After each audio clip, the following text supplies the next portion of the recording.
정말 허망하고 기가 막혔습니다. 그 인간은 끝까지 제게 미안하단 말 한마디 하지 않았어요. 북엇국 앞에선 눈물을 보이던 얼굴을 생각하면 너무 열이 받아 팔팔 끓는 북엇국을 그 인간 얼굴에 부어버리고 싶기도 하고 속은 제 자신이 너무 한심스럽기도 해요.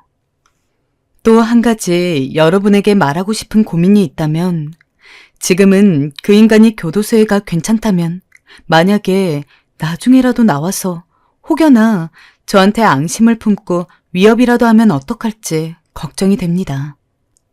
아들이 없는 틈을 타서 저한테 접근이라도 하면 어떡하죠?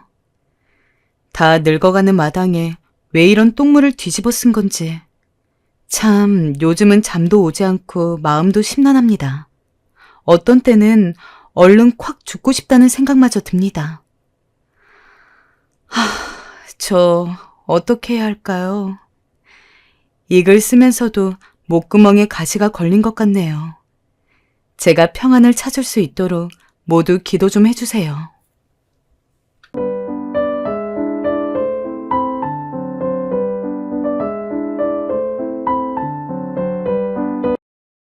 안녕하세요. 여러분, 저희 집은 요즘 매일같이 시끄러워요. 얼마 전에 저희 집에서 제일 순하기로 소문난 남편이 화를 뻥 하고 터뜨린 바람에 한 번 이혼하신 저희 아주버님께서 또 이혼을 한 해 만에 장사를 접내 만에 아주 난리도 그런 난리가 없었거든요. 제가 남편이랑 벌써 결혼한 지가 10년이 다 되어 가는데요. 어디 나가서 억울한 일을 당해도 큰 소리 한번 내는 법이 없어가지고 참 나랑 같이 사는 사람이지만 어디 가서 사람한테 사기당하고 누가 등쳐먹기 딱 좋겠다. 나도 식구라고 같이 살곤 있지만 저거 나중에 제 집 식구 제대로 챙길 수 있을까 걱정스러운 게 한두 번이 아니었는데 이번 일을 계기로 저희 부부 사이의 의리도 꽤나 돈독해졌으니까 영 잃는 것만 있었던 싸움은 아니었다 싶다니까요. 하여튼 오늘은 저랑 10년 동안 의리 지키면서 살고 있는 김동식 씨한테 자기 일에는 입도 뻥끗 안 하고 그러고 있다가 제 일에 벌컥 나서서 화를 내준 게 고맙다는 얘기도 하고 싶고 그렇게 돈 밝히면서 미운 짓은 골라서 하더니 꼬숩게 당한 저희 손윗동서 형님 얘기도 한번 풀어볼까 해서요. 요즘 뉴스 좀 보려고 TV 켜면 어찌나 속 답답한 일이 많은지 저도 TV 틀어놓고 한 10분 지나고 나면 아유 그냥 말자 말어 하고 뚝 꺼버리기 일쑤거든요. 다른 분들도 다 저와 비슷할 거라고 생각하고 다들 답답하게 사는데 속 뻥 뚫리는 시원한 얘기 하나 듣고 가시라고요. 그럼 시작해 볼게요. 전 어린 시절도 결혼하기 전 젊은 시절도 속 뻥 뚫리는 곳에서 지냈습니다. 눈만 뜨면 짠내가 확 밀려오는 바닷가요. 여름만 되면 해수욕 한다고 관광객들이 한 다스씩 오는데 그거 보면 신기하더라고요.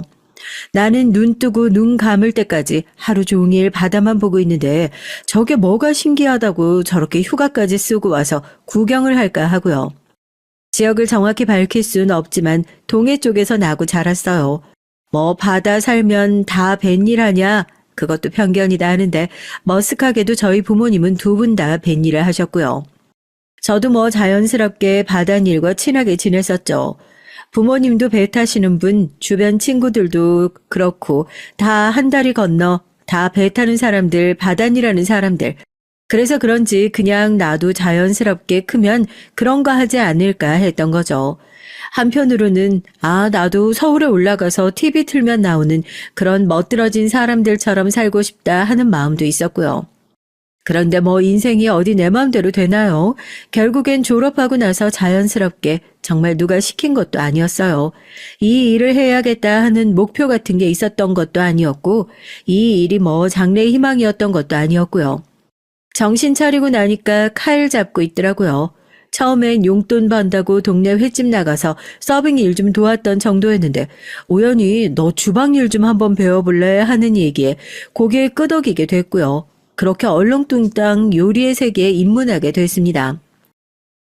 다른 건 몰라도 딸 손에 평생 물 묻히는 일은 하게 만들기 싫다면서 배 타고 나갔다가 돌아오면 저녁에 먹을 생선 손질도 안 시키던 부모님이셨는데 제가 알바하다가 이렇게 홀라당 남의 집 생선 비늘 벗기게 될 줄 누가 알았겠어요.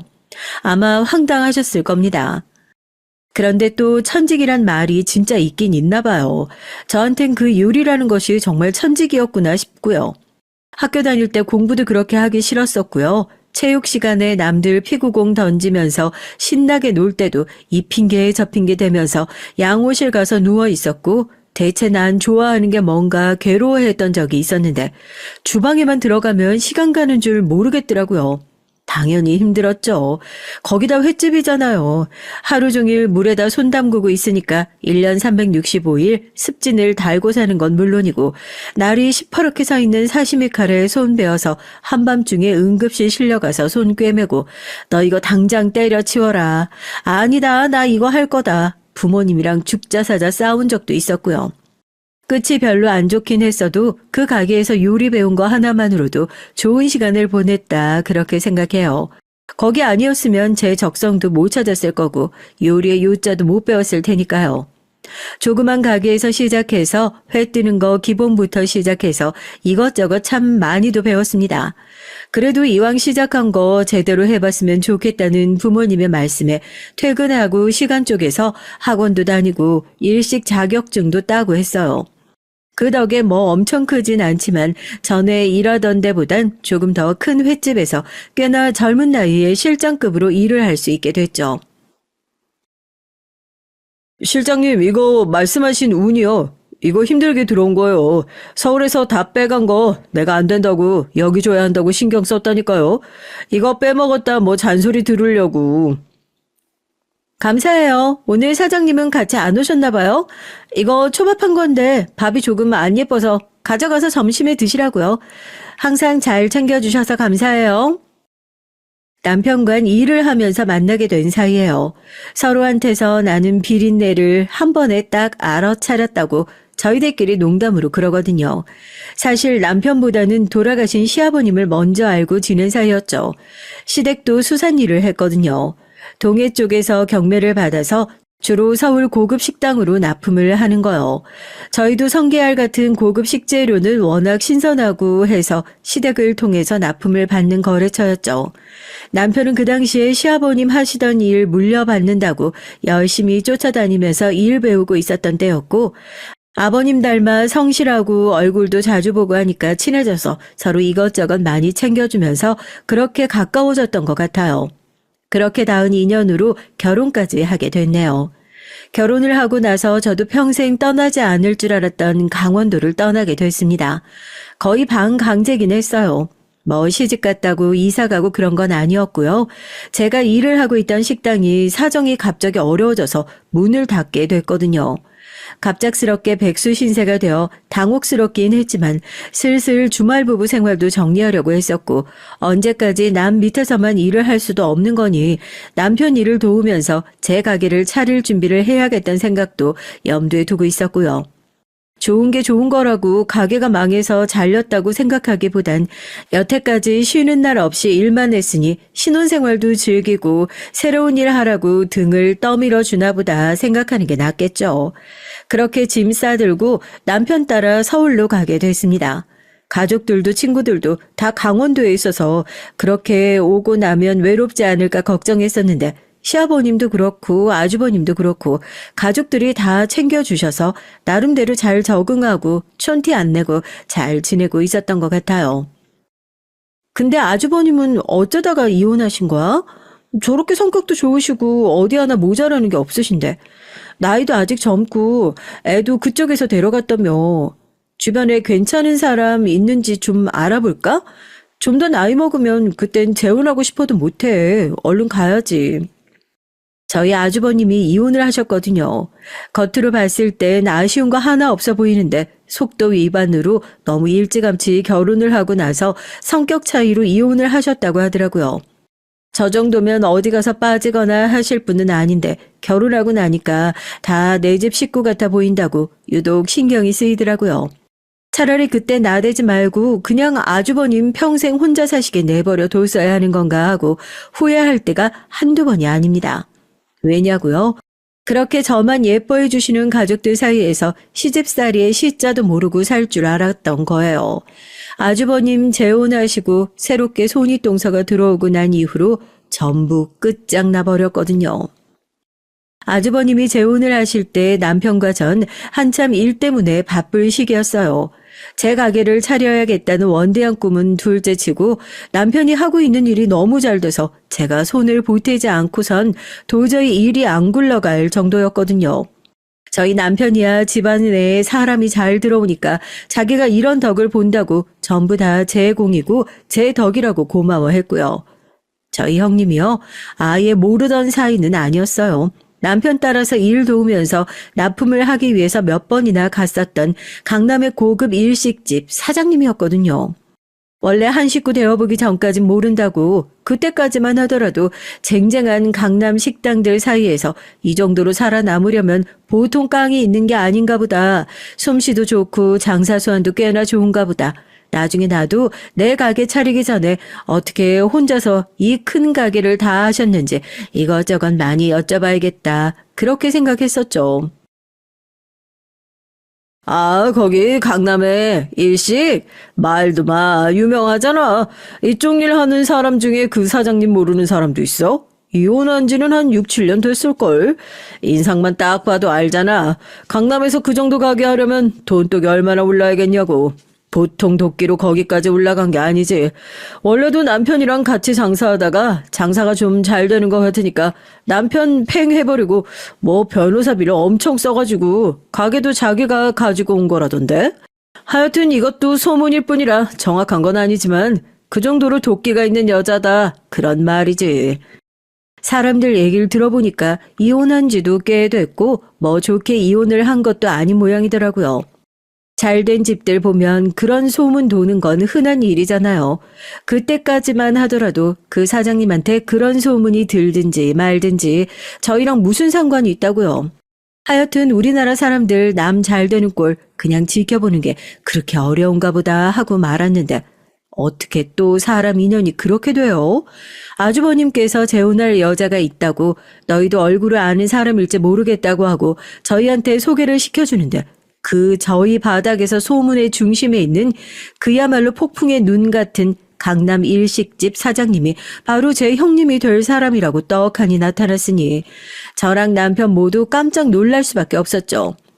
형님은 인연이 또 이렇게 된다고 반가워했는데 남편이랑 전 눈빛만 주고받고요. 정말 괜찮을까?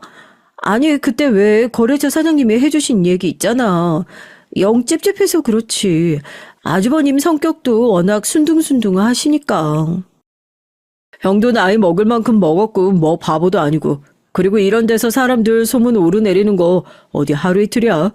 그렇게 따지면 우리 부부도 바깥에서 소문만 가지고는 뭔 소리를 못하겠어. 그래도 형님이 좋다고 하시고 우리 식구 될 사람이니까 우리까지 너무 색안경 끼고 바라보지 말자고. 우리랑 같이 살 것도 아니잖아. 남편 말에 틀린 소리 하나 없죠 뭐. 결과적으로 저희랑 같이 사는 것도 아니고 아주버님이 좋다고 하시는데 저희가 토달 게 뭐가 있어요. 그리고 좋은 게 좋은 거라고 소개받아서 만난 인연이 저희랑 안면도 트고 지낼 정도로 가까운 사람이면 어쩜 이건 하늘이 점주해 주신 운명일지 모른다. 두 분 다 첫 번째 결혼에서 실패하시고 두 번째 결혼에서 제대로 된 짝을 만나라고 또 인연이 이렇게 된 게 아닐까. 불안한 마음을 애써 지워버리고 기쁜 마음으로 손윗동서를 맞이했습니다. 형제고 남매고 하나 없이 외동으로 자랐었던 저니까 자주 만나는 사이는 아니어도 형님이랑 언니 동생 지간처럼 그렇게 가까이 지냈으면 좋겠다는 생각도 했고 저도 가게 차리려는 생각이 있었잖아요. 이미 이 분야에서 성공한 사람이 우리 집 식구로 들어온다는데 그런 노하우도 옆에서 좀 많이 보고 배워야겠다. 그런 시건방진 생각을 했었던 거죠. 방금 얘기 들으면서 코웃음 치신 분들 분명히 있으실 것 같은데요. 손윗동서랑 언니 동생 지간으로 지낼 수 있다는 그런 대가리 꽃밭 같은 생각을 대체 누가 하냐면서요. 예, 결혼이 처음이라 제가 그런 해맑은 생각을 아주 잠깐 했었다니까요. 아주버님이 재혼을 하시고 나서 얼마 되지 않아 시아버지가 병원으로 입원을 하게 되셨어요. 나이도 있으시고 원래 몸도 좋지 않으셔서 요양병원을 보내내 가족들끼리 갈등이 꽤 심했었는데 자식들이 병상 앞에 두고 그렇게 큰 소리를 내는 것이 꼴보기 싫으셨던 건지 결국 투병 생활을 길게 하시지도 않고 돌아가셨지만요. 형님과 살갑게 지내보려는 제 다짐도 이때쯤에서 물거품이 됐던 것 같아요. 형님, 내일부터 형님이 간병하시기로 한 거 기억하시죠? 병원에 몇 시쯤 오실 거예요? 저도 내일은 일이 있어서 형님 오시는 시간 맞춰서 나가보려고요. 어머, 동서, 그게 내일이었어? 내가 깜빡했네. 이거 어쩌지? 가게에 단체 손님이 오시기로 한 걸 내가 깜빡해가지고. 그러지 말고 동서가 하루만 더 병원에 있어주면 안 될까? 지금 일하고 있는 것도 없잖아. 알잖아. 우리 가게 지금 눈꽃 뜰 새 없이 바쁜 거. 우리 좋자고 이래? 우리 가게가 잘 돼야 서방님도 먹고 살 거 아니야. 여태 동서가 잘 봤었잖아. 그러지 말고 하루만 좀 더 봐주지 그래. 내가 서방님한테도 연락은 좀 해둘게. 아버님 간병하면서도 얼마나 빈정상하는 일이 많았는데요. 같은 며느리인데 은근히 자기는 바쁘게 일하는 사람이고 너는 지금 집에서 놀고 있는 사람이지 않냐 선 긋는 것 같더라고요. 그래도 약속은 약속이잖아요. 제가 진짜 집에서 남편이 벌어주는 돈 가지고 놀고 먹고 했으면 이렇게 억울해하지도 않죠. 나름대로 남편 일 열심히 도와가면서 가게 오픈하려고 이것저것 준비하고 있는 상황에서 매일 핑계도 어찌나 다양한지요. 단체 손님이 온다고 한 것을 깜빡했다. 사장이 빠지면 안 되는 자리라서 그런다. 아버님 간병을 은근슬쩍 저한테 떠맡기는 거예요. 한두 번이야 저도 사정 봐가면서 제가 대신 해드리긴 했었다만 아버님 병상에 누워 계실 동안 병원에서 형님 얼굴 본 게 손에 꼽을 정도예요. 애초에 그냥 나눠서 뭘 할 생각이 없었던 거 아니냐. 집에 가서 남편한테 짜증을 내니까 남편도 아주버님에게 연락해서 한 소리 한 것 같더라고요. 형은 아버지 자식 아니냐고요. 그래도 아주버님은 최소한의 양심은 있는 사람인지 지나간 거 어떻게 하겠냐면서 재수 씨한테 전해달라고 간병비라고 돈이라도 조금 챙겨주시더라고요. 돈 받아서 입 다문 게 아니라 그래도 집에 내놓고 알고 미안하게 생각하는 사람 하나도 있긴 있나 보다 싶어서 그거 가지고 괜히 일 더 크게 만들고 화를 내진 않았어요. 아버님 장례를 치를 때도 그래요. 솔직히 장남인 아주버님과 형님이 더 나서서 뭘 해도 남편보다 저보다 조금은 더 해야 한다고 그렇게 생각하거든요. 아주버님은 그렇다 치고 아버님 돌아가시고 나서 장례식장에서도 식구들 중에 누가 있네 없네 확인도 못할 정도로 바쁘게 손님 맞이를 하고 음식 나르고 정신이 하나도 없었거든요. 잠깐 숨 좀 돌리고 있으니까 장례식장에 형님 얼굴이 안 보이는 겁니다.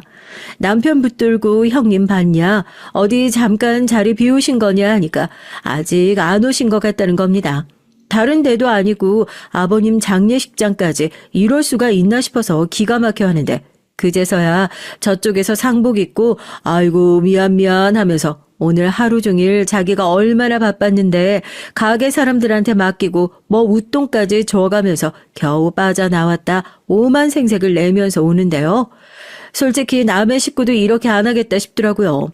아무리 재혼이라고 하지만 거기서 눈치 보고 있는 남편이나 아주버님 꼴도 보기 싫었던 건 매 한 가지고요. 사람들이 저희 형님 두고 돈 욕심 어마어마하게 많은 사람이라고 결국에 그 돈 욕심 때문에 첫 번째 결혼도 망한 거라고 그런 소리를 했을 때 그래도 이제 내 식구니까 잘 살고 있는 사람 두고 속사정도 모르면서 함부로 얘기하지 말라고 감싸고 다녔었어요. 그런데 아버님 돌아가시고 나서 형님이 하는 행동을 보니까요. 사람들이 아예 생판 없는 얘기 만들어서 하고 다니는 건 아니겠구나 그런 생각 들더라고요.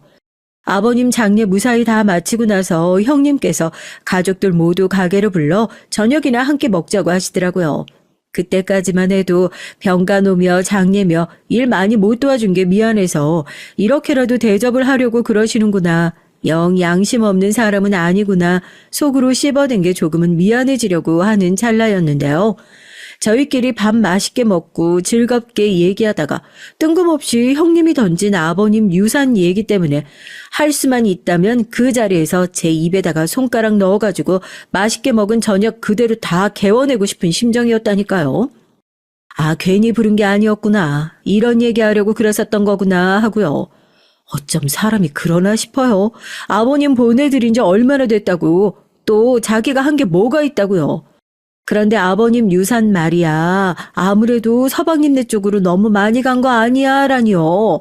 아주버님도 그건 좀 아니다 싶었는지 당신 갑자기 그게 무슨 소리냐고 펄쩍 뛰더라고요.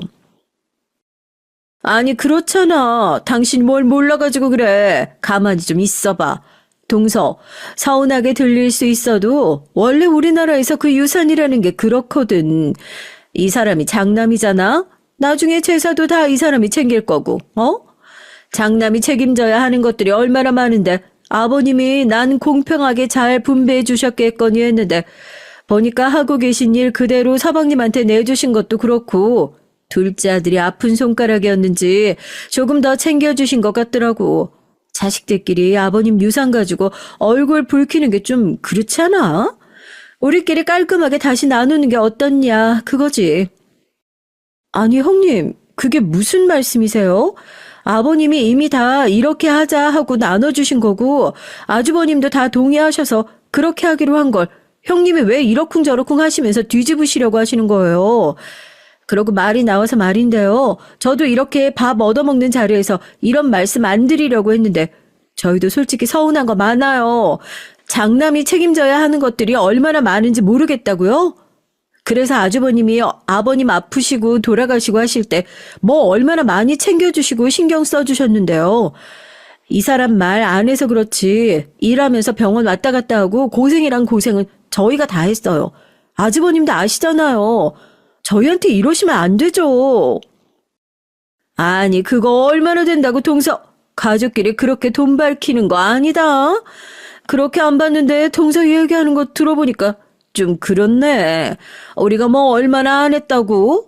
이 사람한테 간병비까지 받아갔었다면서 뭘 얼마나 챙기려고 그러는 거야? 듣자 하니 너무 기가 막혔어요. 저도 손이 사람한테 대들고 그런 사람 아닌데 식사 자리에서 그렇게 큰 소리가 나왔어요.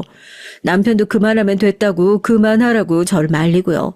간병비요? 진짜 간병비 받자고 죽자고 달려들었으면 그것보다 배로는 더 받았죠.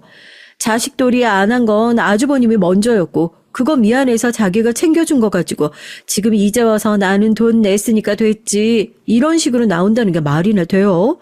장례식 때 일 때문에 바빠서 뭐 때문에 바빠서 핑계대서 늦지막히 와놓고 이거 밥꼴랑 챙겨주는 걸로 입 씻고 우리는 자식돌이 다 했다 하고 유산 더 내놔라 이 소리 하려고요?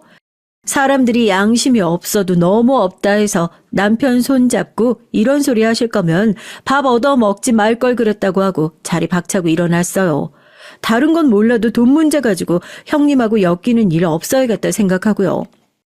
말도 안 되는 소리에서 또 저희 속을 냅다 뒤집은 형님 대신해서 아주버님이 와가지고는 저 사람이 이제 막 우리 집 식구가 돼서 속사정도 모르고 너무 보여지는 것만 생각해가지고 깊이 생각하지 않고 얘기를 한 것 같으니까 우리가 좀 너그럽게 이해를 해줬으면 좋겠다. 대신 사과를 하시더라고요. 아주버님이 무슨 죄가 있으시겠어요. 정작 사과받고 싶은 사람은 따로 있었는데 또 막상 이렇게 저희 찾아와가지고 제 손 붙들면서 이번엔 결혼 생활 좀 제대로 해보고 싶다고 또 사람한테 결혼 실패했다는 얘기 들으면 이제 자기가 하자 있는 놈소리 들으면서 손가락질 당할 것 같다면서 어깨 축 늘어뜨리는데 거기에 또 모진 소리가 안 나가는 거죠. 저도 참 답답하죠. 아버님 유산 문제는 남편과 아주머님 둘이서 해결할 테니까 전 더 이상 신경 안 써도 괜찮다고 이미 아버님께서 그렇게 정리 다 해주고 가신 걸 남은 가족들이 왈가왈부할 게 뭐가 있겠냐고 그렇게 말씀해 주셔서 저도 알겠다고 했고요. 그쯤 되니까 저한테 미운 건 이제 형님밖에 없더라고요. 이제 한 집 식구가 됐는데 그냥 서로 좀 배려하고 양보하고 그렇게 살면 안 되는 건가. 저렇게 인격적으로 괜찮은 아주버님과 결혼했는데도 왜 혼자서 저렇게 이기적으로 굴까. 진짜 열받더라고요. 다른 집이라면 그렇게 짜증나게 구는 시댁 식구 있으면 그냥 안 보면 그만이잖아요. 솔직히 시댁 식구라고 해봤자 1년에 몇 번이나 본다고요. 그런데 저흰 상황이 좀 다르잖아요. 같이 일을 하고 좋으나 싫으나 일을 하다 보면 어쩔 수 없이 얼굴을 마주해야 하는 사이다 보니 형님이 그렇게 짜증나는 짓을 했다고 내가 꼴 보기 싫다고 그냥 마음 편히 쌩 까고 지내는 것도 내 마음대로 되지가 않더라고요. 이게 한번 형님이 그렇게 미운 짓을 해서 더 미워 보이는 건지 아니면 그렇게 미운 사람이라 계속 미운 짓을 하니까 밉게만 보이는 건지 왜 그런진 몰라도요. 결혼 생활을 계속하는 동안 형님이랑 저랑 부딪힐 일이 한두 개가 아니었어요. 정말 말하면 항상 그 중간에는 남편이 끼어 있었죠. 형님이 그냥 저한테만 뭐라고 하는 게 제 기분만 상하게 하는 거면 저도 내가 참고 말자 좀 더럽긴 하더라도 그냥 그렇게 무시하고 말았을 겁니다. 그런데 제가 또 그 사이에 남편이 끼어 있으면 남편 무시받는 것 같은 기분이 들면서 그걸 그냥 조용히 참고 넘어가는 게 안 되더라고요. 부부간의 의리? 뭐 그런 게 스멀스멀 피어오르는가 봐요. 한동안 남편의 일이 어려웠을 때가 있었어요. 뭐 남편 일만 어려웠겠어요. 장사하는 사람들이라면 다 같이 힘들었던 때가 있었죠. 그래도 아버님 때부터 해왔던 일이기도 하고 남편이 워낙 성실하니까 꾸준히 거래해왔던 거래처들이 있어서 저희도 그 힘든 시기에 겨우 문 안 닫고 밥 먹고 살 수 있었던 것 같아요. 참 다행인 거죠. 오히려 어떤 사장님들께선 이런 시기에 서로 돕고 살아야 되는 거 아니겠냐며 가게에서 쓰는 재료들을 주문하시면서 단가보다 조금 더 돈을 챙겨주시기도 했어요. 그래도 젊은 부부가 이렇게 성실하게 일하니까 얼마나 보기 좋아. 아버님 때부터 여기 재료 아니었으면 우리도 진작에 장사 접었어야 했어. 이렇게 어려울 때일수록 서로 돕고 살아야지. 여기 망하면 우리도 다 같이 망하는 거야.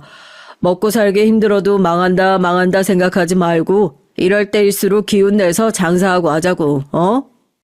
그 마음이 얼마나 감사해요. 우리도 매번 매출에 전전긍긍하는 장사 같은 거 그런 거 간두고 달마다 꼬박꼬박 월급 받는 회사 들어가자. 뭐 회사는 쉽게 들어갈 수 있는 거 아니라는 거 잘 알면서도 괜히 스트레스 받으니까 그런 소리를 하는데 그런 말 하면서도 남편이랑 이 장사 못 놓는 게 다 그런 사장님들이 있어서거든요. 저희도 감사하니까 외식할 일 있으면 하루 종일 비린내 맡으면서 일하는데도 납품하는 식당들 돌아다니면서 뭐 매출에 기스도 안 나는 돈이긴 하지만 한 그릇이라도 가서 팔아드리자 먼 곳까지 일부러 찾아가서 더 사 먹고요. 생판 모르는 남도 그렇게 상부상조하면서 버티던 어려운 시기였어요. 그러면 강남에서 고급 일식집을 하시는 우리 형님과는 그 시기에 어떻게 서로 상부상조를 하면서 지냈나 궁금하시죠? 아니요. 제가 이때 아주 형님에 대한 오만정이 확 떨어졌던 것 같아요. 하다못해 이렇게 생판 모르는 남도 서로 돕고 사는 시절이었는데 하물며 가족은요. 팔은 안으로 굽는다는 말이 괜히 생겼냐고요? 남들끼리 서로 헐뜯고 싸우는 판에서도 가족들끼리는 더 챙기는 그런 모습이 있어야 하는 거 아니겠어요? 그런데 오히려 얼굴 아는 사람들이 더한다고 제 형님 보면서 그랬어요. 저도 좀 그러긴 했죠. 이런저런 일들이 있고 나니까 형님 얼굴 보기가 좀 싫어가지고 일부러 그쪽 가게에 납품하러 갈 일 있으면 남편 혼자 보내긴 했었어요. 그래서 한 두어 달간 그 가게인 남편 혼자 나가가지고 가게에서 무슨 일이 있었는진 전혀 모르고 있었고요. 남편도 괜히 제가 알아봤자 일 시끄러워지기만 하고 좋은 소리 안 나올 거 아니까 별 얘기 안 했던 것 같아요. 배달을 하고 있는데 갑자기 형님께 급하게 연락이 온 거예요. 급하게 필요한 식재료가 하나 있는데 그것 좀 배달해 줄 수 있냐고요. 마침 재료는 여유가 있긴 했는데 동선이 저를 어디다가 내려주고 혼자 가기도 애매한 동선이 되어가지고 남편이 같이 갈 거냐고. 전화는 제가 받았는데 여기서 저 어디 내려주고 남편 혼자 덜렁 보내는 거 그것도 되게 우습잖아요. 일부러 제가 형님 마주치기 싫어서 피 한 티 팍팍 나고요. 뭐 별일이야 있겠냐 하면서 됐다고 내가 형님한테 지은 죄가 있는 것도 아니고 일부러 그럴 필요 있냐고 그냥 가자고 하면서 같이 갔어요. 그런데 그냥 이런 꼴 볼 거면 차라리 같이 안 올 걸 그랬죠 뭐. 아니야 아무리 급하게 주문한 거라도 그렇지. 이건 너무 선도가 떨어지잖아요. 다른 가게에서 주문했을 때 이런 재료면 나 돈도 안 주고 그냥 다시 돌려보냈는데. 식구기도 하고 지금 워낙 급하기도 하니까 어쩔 수 없이 받긴 하는데 장사하는 사람들끼리 이건 좀 그렇잖아요. 제값 다 주는 건 그렇고 서방님 얼굴 봐서 제가 여기서 딱 70%만 쳐줄게요. 그럼 서로 불만 없이 그냥 잘 마무리할 수 있을 것 같은데 괜찮죠? 아니 형수님 지난번에도 그렇고 자꾸 재료 가격을 이렇게 후려치시면 어떡합니까? 급하게 공수해온 재료면 저희도 배달비니 뭐니 해서 원래 이것저것 더 받는데 형수님 가게니까 다 떼고 그냥 원래 납품하던 금액 그대로 받는 겁니다. 자꾸 이런 식으로 선도가 어쩌니 뭐 흠집이 어쩌니 하면서 가격 깎으시면 저흰 장사 어떻게 하라고요. 가뜩이나 지금 서로 다 같이 예민한 시기인데 형수님도 좀 도와주셔야죠. 정산만 하고 금방 나올 줄 알았던 남편을 차에서 기다리는데 하도 안 나오길래 가게 들어가서 보니까 형님과 신랑이를 하고 있더라고요. 별 일도 아니겠거니 하고 들어보는데 형님이 하는 소리들이 너무 기막힌 겁니다. 저희가 어디 가게 납품하면서 다른 건 몰라도 재료 안 좋다고 최근 몇 년간 클레임이 들어온 적이 단 한 건도 없어요. 그런데 다른 사람도 아니고 뻔히 재료만 봐도 다 알 사람이 저렇게 말도 안 되는 트집을 잡아서 가격을 후려치고 있다니요. 거기다 두 사람 얘기 들어보니까 이번 일이 이번이 처음도 아닌 것 같더라고요. 형님, 그게 무슨 말씀이세요? 선도가 뭐 어떻다고요? 여보, 뭐하러 여기서 그런 걸로 신랑이라고 있어. 형님 됐어요. 선도가 문제 있으면 돈을 받고 안 받고 문제가 아니잖아요. 저희가 어디다가 납품하면서 신선도 가지고 트집 잡혀본 적 한 번도 없어요. 형님네 가게에서 대체 얼마나 싱싱한 것들을 가져다 쓰셔야 하는지 모르겠지만 이 정도로 안 된다고 하면 굳이 기준에도 안 맞는 놈들 70%돈 받아가면서 저희도 팔고 싶지도 않고 형님도 싱싱하지도 않은 거 갖다 쓰실 필요 없잖아요. 여보, 뭐하고 서 있어? 아이스박스 도로 빼서 실어. 저도 거기서 확 짜증이 나서 그랬죠. 재료가 싱싱하지도 않다고 하는데 난 가격을 후려쳐서 받을 생각도 없고 형님도 안 싱싱한 거 굳이 가게에서 안 쓰고 싶으실 거 아니냐. 서로 그렇게 기분 상하지 말고 그냥 이거 안 팔고 도로 가져가겠다고 하고요. 제가 남편한테 뭐하고 멀뚱멀뚱 서 있냐고 아이스박스 도로 차에다 가져다 실으라고 하니까 저희 형님 그때서야 아니 뭘 또 그러냐고 그냥 제값 다 주겠다고 지금 와서 그거 재료 가져가면 저녁 장사 못한다고 하면서 놓고 가랍니다. 재료를 가져간다고 하니까 갑자기 떨어졌던 신선도가 올라가기라도 한 모양이죠. 기가 막혀서 지금 뭐 하시는 거냐고 그러니까 형님이 뭐 여태 했던 게 장난이었다는 듯이 농담이었다는 듯이 어물쩡 또 넘어가시려고 하는 거죠. 아이고 내가 동서 무서워서 무슨 말을 못하겠네. 동서가 장사를 안 해봐서 이런 걸 몰라가지고 그러는 거야. 원래 같은 식구라도 제값 다 주고 장사하면 그러면 장사하는 사람은 뭘 남겨 먹으라고? 이렇게 재료 가져왔을 때 흥정도 하고 그래야 다음에 이 가게 올 때 가져오는 재료 더 신경도 쓰고 그러는 거지. 하여튼 아내가 동서 무서워서 무슨 말을 못하겠네. 아니 형님 그게 무슨 말씀이세요? 지금 일부러 저희 시험이라도 해보셨다는 말씀이세요? 저희도 여기까지 납품 다닐 만큼 많이 다녀봤지만 어느 가게에서도 그런 식으로 하시는 사장님 없었어요. 무슨 방식인지 모르겠지만 저희 남편한테 다신 그런 소리 하지 마세요. 기가 차고 화가 나서 으름장을 놓고 가게를 나왔어요. 흥정할 사람이 없어서 이런 식으로 사람을 떠보고 흥정을 했다는 게요. 진짜 마음 같아선 형님이고 나발이고 거래를 탁 끊어버릴까 이런 생각이 마음속으로 굴뚝같이 들더라니까요. 내가 더러워서 하루라도 빨리 가게를 차려야지 하고 싶은 말이 많고 되갚아주고 싶은 게 많아도 정말 서럽지만 돈이 없어 참는다. 딱 그 심정이었던 것 같아요. 남편이 하는 일이 정말 많이 어려워졌어요. 아시는 분들은 아시겠지만 뭐 코로나도 있었고 하니까요. 자영업 어려워지니까 재료 수급하는 저희 매출도 거의 토막이 났고요. 이렇게 어려운 시기에 장사를 준비하는 것이 뭐 좋지 않은 선택일 수도 있겠지만 왜 그런 말 있잖아요. 주식 투자를 할 때도 성공하고 싶으면 주식이 지하실에 있을 때 들어가라고요. 여기저기 폐업하는 곳도 많고 덕분에 제가 생각하고 있었던 입지 좋고 조건 괜찮은 가게들도 곧 가게를 내놓는다는 소문도 돌고 하니까 계속 미뤄오기만 했었던 가게 창업을 더 미루지 말고 이제는 빨리 준비를 해봐야겠다 생각이 들더라고요. 그동안은 남편 일을 돕기만 했었는데 매출을 보니까 남편 혼자 벌고 내가 옆에서 도와가지고 먹고 살 수 있는 것도 유통기한이 얼마 남지 않은 것 같고요. 그렇게 다시 잠깐 미뤄뒀던 가게 오픈 준비에 박차를 가하기 시작했죠. 잘 됐다. 그러지 말고 우리 가게 와서 잠깐 아르바이트라도 좀 해보면 어때? 내가 그동안 동서한테 미안했던 것도 있고 월급은 섭섭하지 않게 잘 챙겨줄 테니까 동서도 와가지고 가게에 어떻게 굴러가는지 옆에서 좀 보고 하면 아무래도 가게 오픈 준비하는데 도움되지 않겠어? 이게 아무런 경험 없이 가게 여는 거랑 또 일을 해보는 거랑 완전히 천지 차이거든. 가족들한테 그 얘기를 하니까 저희 형님이 마침 잘 됐다면서 안 그래도 가게 일손이 부족했는데 제가 나와서 가게 돌아가는 것도 좀 배우고 일도 돕고 하면 서로가 상부상조 아니겠냐고 아르바이트라도 좀 해보는 게 어떻겠냐 제안을 하시더라고요. 솔직히 엄청 내키진 않았죠.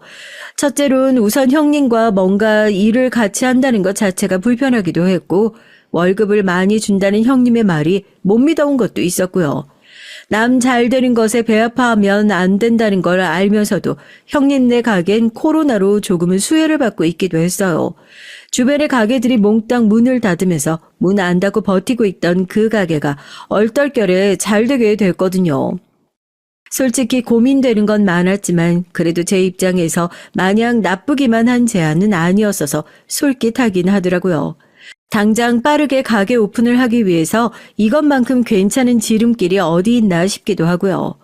또 어쨌든 거기서 일을 하고 월급을 받으면 조금이나마 가게에 보탬이 될 수도 있겠다 싶어서 알겠다고 그럼 잘 부탁드린다고 형님 노하우 좀 많이 배워서 나가겠다고 그렇게 얘기를 하고 가게에서 일을 시작하게 됐습니다.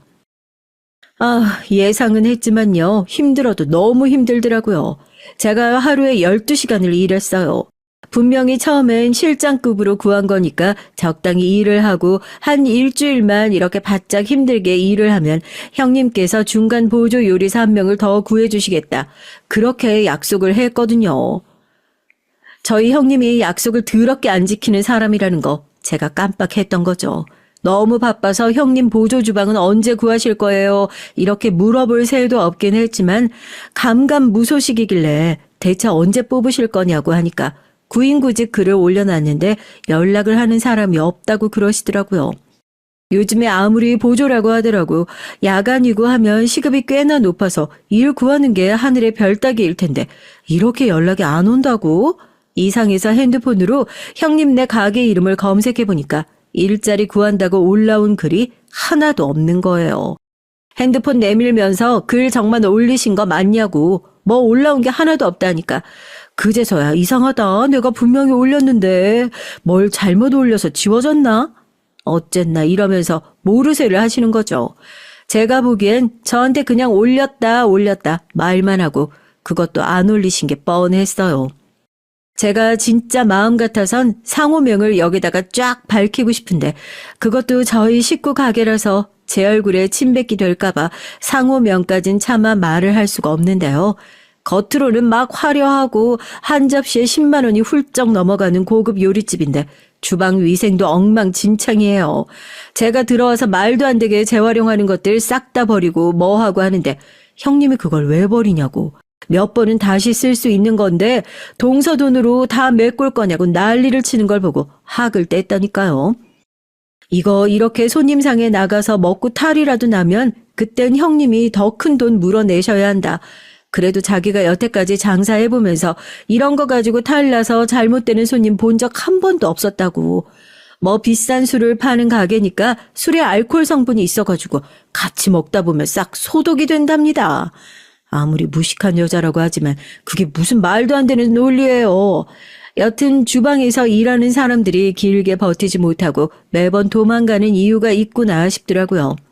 전 형님과 그렇게 길게 일을 하지도 않았는데 정말 이 사람과 오래 같이 일을 했다간 어디 정신병이라도 걸리겠다 싶을 정도로 사람이 하는 일에 얼마나 사사건건 다 참견을 하고 정작 중요하게 신경을 써야 될 부분에선 신경을 쓰지 않아서 사람 속을 터지게 하는지요. 한 달 동안 평균적으로 매일 12시간씩 일을 했습니다. 집에만 돌아오면 녹초가 됐죠. 제가 한창 일 배우겠다고 강원도에서 일을 할 때도 이렇게 말도 안 되는 노동의 강도를 견디진 않았던 것 같아요. 남편도 일 배우는 건 좋은데 이건 아니다 얘기를 할 정도였죠. 일이나 배웠으면 다행이게요. 12시간 동안 주방에 처박혀 있는데 일 배울 새가 어디 있었겠어요. 한 달 일하고 나서 월급 받고 나면 나도 이렇게는 일 못하겠다고 뭐 단기 인력을 구하시던지 뭘 하시던지 빠르게 땜빵할 수 있는 사람 채우셔라. 난 못하겠다 얘기하고 원래도 관둘 생각이었어요. 그런데 이런 식으로 정말 기분 나쁘게 관두게 될 줄은 몰랐던 거죠. 동서, 오늘 월급날이지? 한 달 동안 수고 많았네. 세금이랑 뭐랑 다 떼고 내가 방금 통장으로 월급 송금해 줬으니까 확인 한번 해봐. 시간이 어찌나 빨리 지나가던지 그래도 감사하다는 얘기하고 좋게 좋게 잘 마무리를 하고 관둬야겠다 하고 뭐 얼마나 보내셨으려나 통장을 확인하는데 순간 제 눈을 의심할 수밖에 없었습니다. 처음에는 뭐 나눠서 보내셨나 아니면 앞에 뭐 숫자 하나가 빠진 건가 은행 어플까지 다시 들어가서 재차 확인을 했다니까요. 입금자 명엔 형님 이름이 선명하게 찍혀 있는데 통장엔 겨우 80만 원이란 돈이 찍혀 있었거든요. 최저 시급도 안 되는 돈이에요. 거기다 매일 12시간씩 야간 일까지 한 저에겐 정말 말도 안 되는 금액이고요. 제가 핸드폰을 테이블에 탁 내려놓고 이게 지금 뭐 하자는 거냐고 돈 때문에 빈정상해서 그러는 게 아니라 형님이 먼저 넉넉하게 월급 챙겨주시겠다 말씀하시지 않으셨냐고 이게 어딜 봐서 넉넉한 금액이냐 그랬죠. 형님, 하다못해 그냥 제가 일한 거 시급으로만 계산해도 이 돈 안 나와요. 저 이제 형님한테 더 기대하는 것도 없어요. 하다 돈 아낄 데가 없어서 저한테 주는 인건비가 아까우세요? 여기서 일 더 크게 만들고 싶지 않으니까 그냥 딱 제 시급만큼만 쳐서 보내세요. 야간 수당이며 주유 수당이며 그런 것들 다 보내세요. 어머, 동생 웃긴다 정말. 아니 일 배우겠다고 먼저 나서서 들어온 건 동서잖아.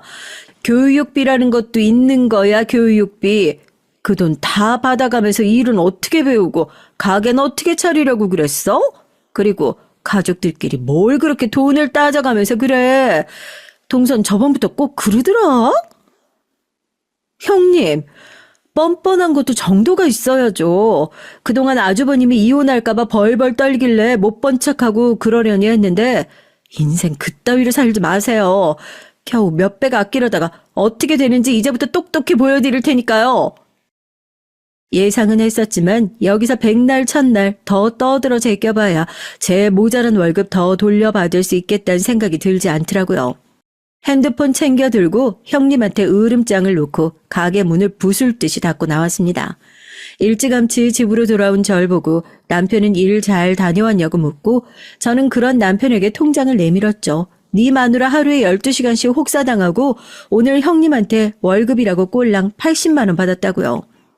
그거 가지고 따지니까 가족끼리 돈 가지고 따지는 째째하고 속 좁은 사람 됐다고요. 제 말 들은 남편이 처음으로 욕을 하더라고요. 저 결혼한 이후로 남편 욕하는 거 그때 처음 봤잖아요. 미친년 뭔년 하면서 당장이라도 형님네 가게에 불이라도 지를 기세로 얼굴이 시뻘개져서 자리를 박차고 일어나는데 그래도 자기 마누라 호구짓 당하는 거 가만 지켜보고 있을 등신은 아니구나 하고 그나마 좀 마음이 놓이더라고요. 형님, 아무리 내가 형님 동생이고 형님 결혼 또 실패할까봐 나랑 우리 집사람이 얼마나 그동안 억울한 일이 있어도 참고 살았는데 이건 아니죠. 하루에 12시간씩 손 부르트며 일한 사람한테 80만 원이요? 이제는 잘못했다고 찾아와서 빌어도 소용없으니까 그런 줄 아세요. 매번 사고는 형수님이 치고 사관 형님이 와서 하시는 것도 이제 끝이에요. 남편이 아주버님에게 전화를 걸어 크게 화를 내고 그렇게 저희 부부의 복수가 시작됐습니다. 어떻게 했냐고요? 장사는 결국 사람으로 하는 거잖아요. 저희 형님 아주 큰 사람을 잃었으니까 이제 장사는 접었다고 봐야겠죠. 제가 그동안 그 가게에서 일하면서 배운 거라곤 딱 하나 있었거든요. 아, 내가 가게 열면 저렇게 가게 더럽게 운영하지 말아야지 하는 거요. 일단 구청에 전화해서 위생과에 신고부터 했어요. 반찬부터 그 밑에 까는 무순까지 재활용을 너무 많이 하고 식재료 보관하는 것도 위생이 엉망이니 나가서 단속부터 하셔라 하고요. 집 식구 신고하는 거 결정하는 거 저희라고 뭐 쉬운 일이었겠어요. 그래도 손님들이 그거 먹고 언젠가 탈 한번 제대로 나겠다 싶었거든요. 공익적인 차원에서 한 제보라고 해두자고요. 전 그 정도만 해도 속 시원하다 생각했는데 남편은 제가 당한 일들이 아무리 생각해도 많이 억울했던 모양입니다. 제가 구청에 전화를 하고 나니까 이번엔 남편이 거래처 사장님들에게 전부 전화를 하더라고요.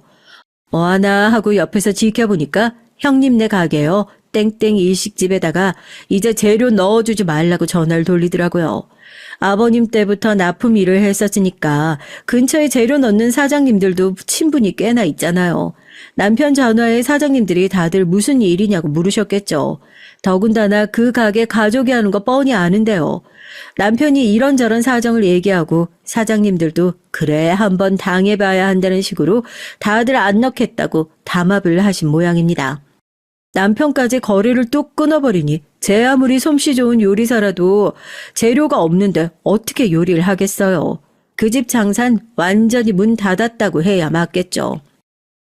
서방님, 동서 안에 있어? 문 좀 열어봐봐. 아니 이게 지금 뭐 어떻게 된 일이야? 혹시 다른 업체 사장님들한테 서방님이 얘기한 거야? 지금 우리 가게에 재료가 다 안 들어오고 난리 났어. 동서 월급 때문에 그래? 문 좀 열어봐봐. 나랑 얘기 좀 해. 아니라 다를까 딱 하루가 지나자마자 제가 일을 관두겠다는 얘기에도 의지력이 없네. 요즘 젊은 사람들은 툭하면 이런 식으로 일을 관둔다고 해서 자기가 고생이 많네. 온갖 센 척을 하면서 귓등으로 안 듣던 형님이 재료 수급 안 해주겠다는 거래처 사장님들의 연락에 뭔가 쎄한 걸 느꼈는지 저희 남편에게 연락을 했나 봅니다. 저희 남편이 그걸 받아줄 리가 있나요? 제 아내한테 그런 짓을 해놓고도 저희랑 같이 계속 거래할 생각을 하셨냐고 매몰차게 전화를 끊어버렸고 그제서야 아차 싶었던 형님이 저희 집으로 다급하게 찾아와서 문을 두드렸던 거죠. 꼬순내가 아주 사방에서 진동을 하던데요. 문을 열어주니까 형님 얼굴이 사색이 되어가지고 제 손을 붙들고 진짜 누구 장사 망하게 하려고 작정을 한 거냐고 재료 없으면 진짜 문 닫아야 한다고 제발 좀 도와달라고 빌더라고요. 그 손을 저희 남편이 매몰차게 뿌리쳤습니다. 형수님, 그러게 진작에 사람 좀 귀한 줄 아셨어야죠. 내 장사만 중요하고 내 장사 굴리는 사람은 안 중요합니까? 그리고 장사하는 거요? 걱정 안 하셔도 돼요. 어차피 형수님네 가게요. 식약청에서 조사 나갈 거라서요.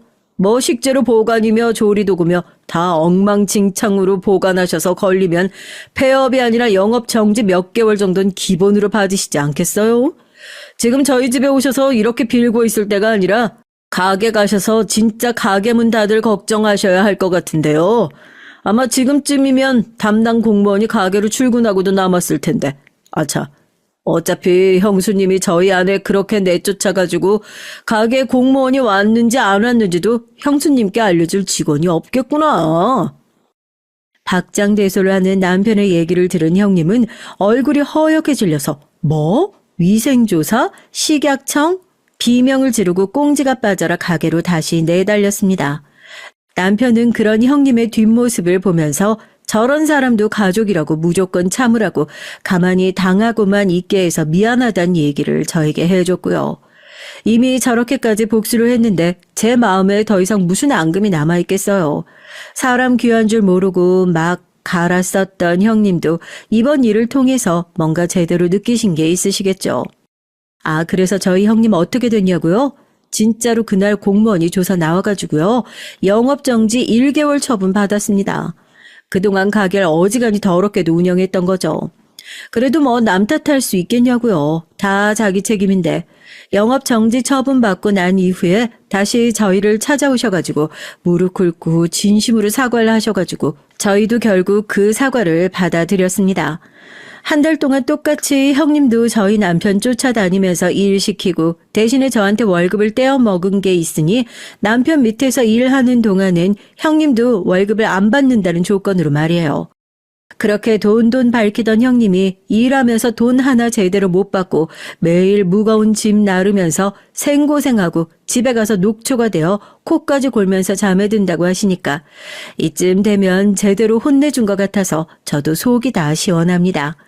남편 덕에 앞으로도 살면서 억울할 일은 없겠어요.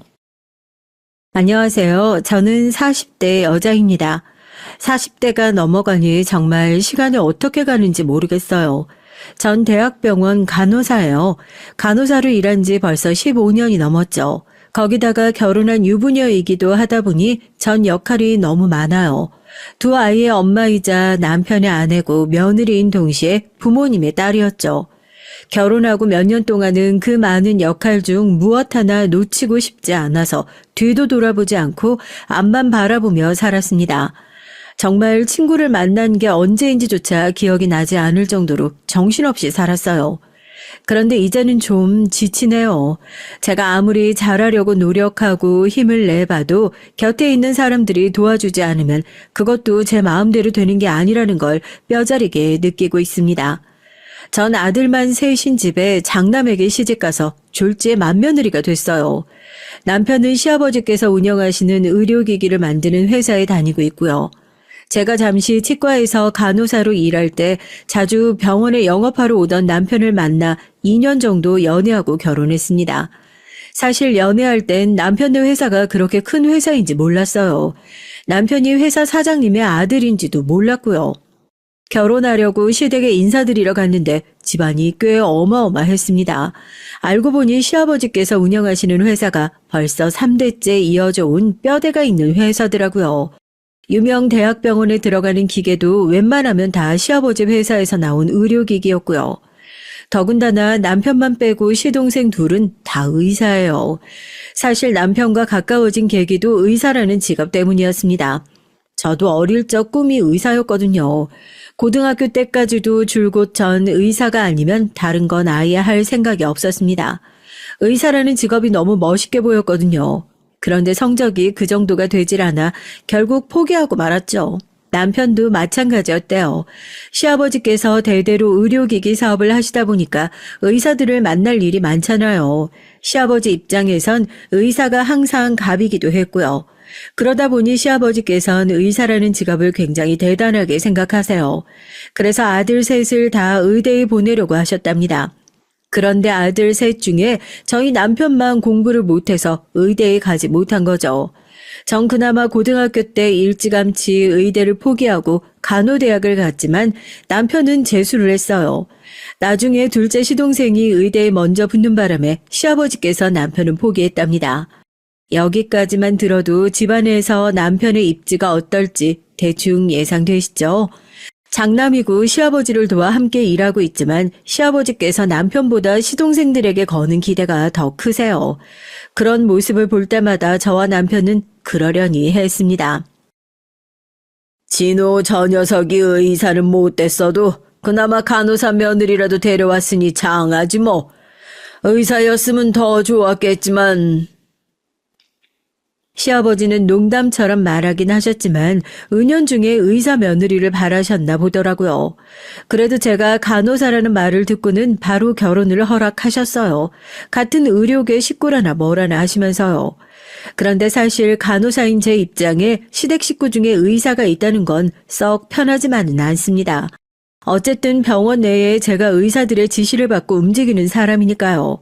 그런데 저희 시댁엔 하나도 아니고 둘이나 있으니 만날 때마다 좀 불편하긴 했어요. 안 하려고 해도 병원 일을 많이 얘기하게 되니까요. 그래도 시동생들은 둘 다 페이닥터로 개인 병원에서 일하고 있어서 저와 부딪힐 일은 없을 것 같아 다행이다 싶었습니다. 그런데 문제는 제가 결혼한 이후 벌어졌어요. 시동생 둘이 제가 결혼한 뒤 몇 년 사이에 결혼을 했는데 하필이면 둘 다 의사와 결혼을 한 거예요. 그것도 둘째 동서는 저와 같은 대학병원에 근무하는 의사였습니다. 같은 과는 아니었지만 병원에서 몇 번 본 적이 있는 사이였죠. 운명의 장난도 아니고 동서 둘이 다 의사라니요. 전 병원을 옮겨야 하나 말아야 하나 고민이 될 정도로 힘들었어요. 시동생들의 결혼은 저에게만 고난이었지 시댁엔 경사였습니다. 시아버지께서 그렇게 좋아하시는 의사 며느리를 둘이나 보신 거니까요. 시아버지인 동서들만 보고 있으면 밥을 안 먹어도 배가 부르다고 하셨죠. 전 자연스레 관심받게 되어버렸고요. 신경 쓰지 않으려고 해도 신경이 너무 쓰였습니다. 그럴 수밖에 없는 게 제가 느끼기에 시부모님께서 며느리들을 대하시는 게 너무 달랐거든요. 며느리가 셋이나 있지만 동서들은 가만 보면 무슨 대단한 손님 같았어요. 같은 며느리인데도 저와 여러 면에서 대우가 달랐습니다. 가족 행사가 있어서 시댁에 모이기라도 하면 시아버지는 동서들을 주방에 들어가지도 못하게 했고요. 전 당연히 주방에서 시어머니를 도와 일을 하는데 동서들에겐 자꾸만 방에 들어가서 쉬라고 하셨어요. 병원에서 하루 종일 힘들게 수술하고 온 애들을 뭐하러 불러? 저 귀한 손으로 주방에서 일이라도 하다가 다치기라도 하면 어떡하려고? 그건 우리가 죄 짓는 거야. 아이고, 며느리 사랑은 시아버지라더니만 유나는 그래 뭐 할 것도 없는데 너희들 들어가 쉬어라. 나랑 우리 큰며느리랑 하면 되지 뭐. 이게 은근히 서운해요. 며느리로서 시댁일을 돕는 거야 저도 할 수 있습니다. 그런데 제가 맏며느리라 당연히 시어머니를 도와야 한다고 하시는 건지 그게 아니면 전 의사가 아니니까 저만 일을 하라는 건지 괜히 혼자 마음속으로 자꾸만 곱씹게 됐어요. 저도 의사였으면 동서들과 똑같이 대우해줬을까 싶기도 하고요. 더 짜증이 나는 건 동서들의 태도입니다. 한 달에 한 번도 시댁 행사에 올까 말까 하면서 가끔 와도 손 하나 까딱을 안 해요. 아무리 시아버지가 아무것도 하지 말고 앉아있으라고 해도 그렇지 저와 남편이 시어머니를 돕고 있는데도 꼼짝을 안 합니다. 다 큰 성인들이 식사 준비나 뒷정리 정도는 당연히 함께 해야 하는 거 아닌가요? 제가 시어머니와 음식 준비를 다 해놓으면 동서들은 앉아서 먹기 바빴어요. 식사가 끝나도 치울 생각은 조금도 하지 않았고요. 상 차리는 건 나랑 남편이 했으니까 상 치우는 건 둘째랑 막내가 같이 좀 해. 그러는 꼴이 너무 보기 싫어서 전 대놓고 둘째 동서와 막내 동서에게 일을 시켰습니다. 시동생들한테도 같이 주방에 들어가서 하라고 했고요. 여럿이서 하면 금방 끝날 일이라고요. 형님, 아버님이 병원 일에 궁금한 게 많으시다고 식사 끝나면 차 마시면서 담소 나누자고 하셨어요. 맞아요. 저희는 바빠서 아버님 많이 뵙지도 못하는데 온 김에 얘기도 좀 나누고 해야죠. 설거지 하는데 얼마나 걸린다고 그래? 후다닥 빨리 하고 과일 먹으면서 다 같이 담소 나누면 되지. 됐어. 저거 얼마나 된다고 그냥 내가 하면 된다. 다들 앉아서 쉬어. 제가 대놓고 말해도 동서들은 아주 요리조리 잘 빠져나갔어요. 거기다가 시어머니도 제겐 이거 해라 저거 해라 잘만 하시면서 동서들에겐 아예 시키지도 않으셨습니다. 전 시어머니를 따라 주방에 들어가 왜 동서들한테는 아무것도 안 시키냐고 툴툴거렸죠. 시어머니는 저더러 혼자 일하게 해서 억울하냐고 하셨고요.